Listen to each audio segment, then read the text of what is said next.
Kumusta? Naisip niyo na ba? Paano nga ba napupunta ang isang operating system sa isang computer na, well, wala pang laman? Parang magic, di ba? Pero ngayon, huwag kayong mag-alala. Bubuksan natin yung black box na yan at iisa-isahin natin ang buong proseso. At ito na nga, ito yung pinaka-puzzle sa lahat, di ba? Ang classic chicken and the egg problem ng mundo ng computers. Paano ka mag-i-install ng OS kung kailangan mo ng OS para makapag-install? Tara, samahan niyo kong lutasin to. Ito yung magiging game plan natin for today. Uunahin natin yung mismong puzzle, tapos titingnan natin kung paano sisimulan yung installation.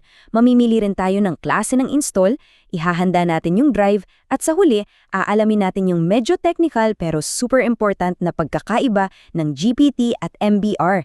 Game na? Let's go!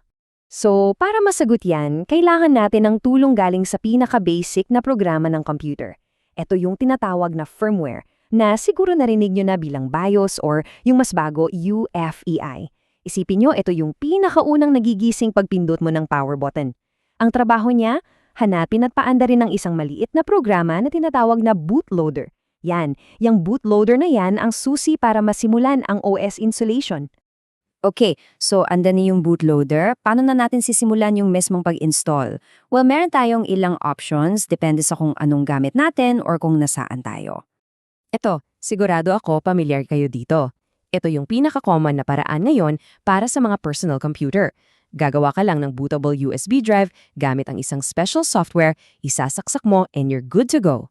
Pero paano kung nasa isang malaking kumpanya ka na may hundreds or even thousands of computers? Nako, di practical na isa-isahin niya ng USB, di ba? Dito na pumapasok ang PXE o Pre-Boot Execution Environment. Ang galing nito kasi hinahayaan niyang mag-boot yung computer galing sa isang server sa network. Super efficient para sa mga malalaking scale na deployment. Yep, tama yung narinig nyo. May mga system na kayang-kaya ng kumuha at mag-install ng OS direkta mula sa internet. Halimbawa, yung Mac OS Recovery. Minsan, kahit ilang version ng Linux or Windows updates, ganito na rin. Yung computer mo na mismo yung bahalang mag-download ng kailangan niya. Ang cool, di ba? Oh, para sa mga naabot pa sa panahon ng mga CD at DVD, ang ISO image ay parang digital version ng isang disk. Naglalaman to ng lahat ng files na kailangan. At kahit parang luma na pakinggan, sobrang common pa rin itong gamitin, lalo na kung nag-i-install ka ng operating system sa mga virtual machine.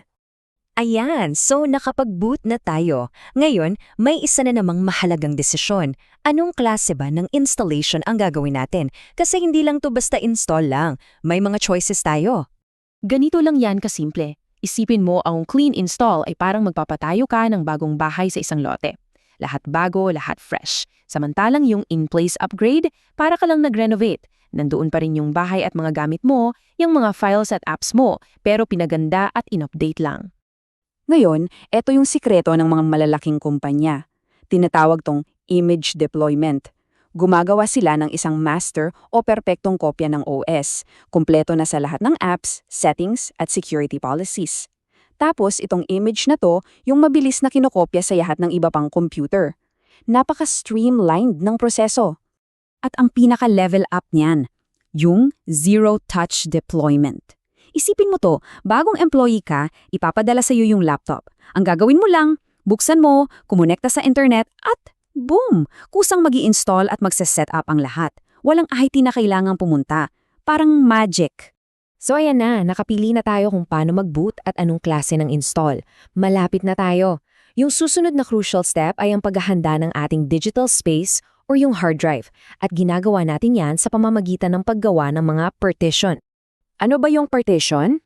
Well, isipin mo na yung hard drive mo ay isang malaking lote. Ang pagpartition ay parang paglalagay ng mga bakod para hatiin yung lote sa mas maliliit na sections.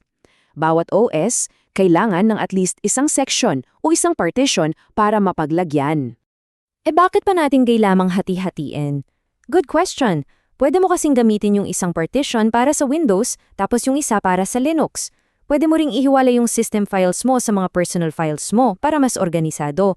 At yung OS mismo, gumagawa rin niya ng sarili niyang maliit na hidden partition, yung recovery partition, para in case magkaproblema.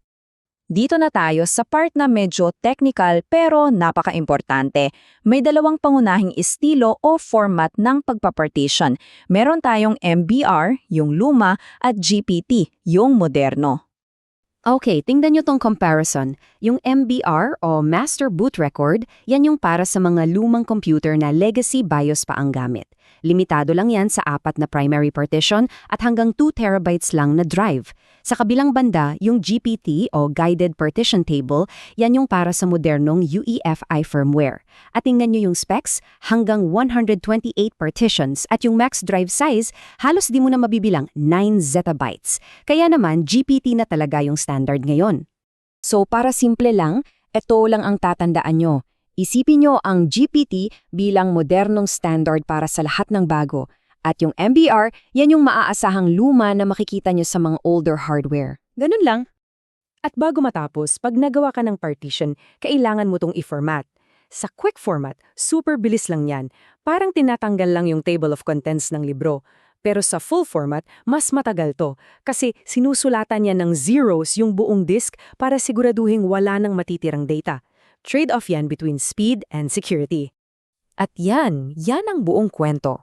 Mula sa isang nakakalitong chicken and egg puzzle, nakita natin na ang pag-install pala ng isang operating system ay isang series lang ng mga desisyon.